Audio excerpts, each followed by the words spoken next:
कैमूर जिले के दुर्गावती प्रखंड में तेज बारिश की वजह से विद्युत आपूर्ति ठप हो गई है, जिसकी वजह से 50 घंटे से बिजली गुल होने से ग्रामीणों को भारी परेशानियों का सामना करना पड़ रहा है। बता दें कि प्रखंड के विभिन्न क्षेत्र अंतर्गत करीब हजारों घरों को पीने का पानी नसीब नहीं हो पा रहा और ऐसे में बिजली विभाग के पदाधिकारियों की उदासीन रवैये से आम जनमानस पूरी तरह से बेबस और लाचार दिख रहे हैं। मुखिया बबलू सिंह ने जानकारी देते हुए बताया कि कल्याणपुर पावर सबस्टेशन से बहाल होने वाले विद्युत आपूर्ति को गुल हुए करीब 36 घंटे से ऊपर हो गया है, लेकिन अब तक विद्युत बहाल नहीं हो पाया है।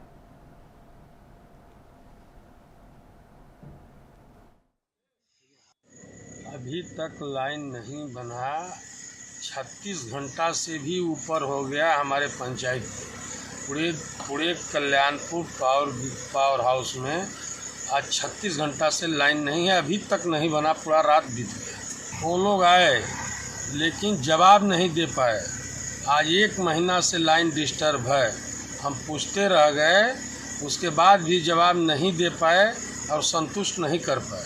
वो लोग यही बोले कि नहीं बन जाएगा, लेकिन बना नहीं। 1 महीना से लाइन डिस्टर्ब चल रहा है।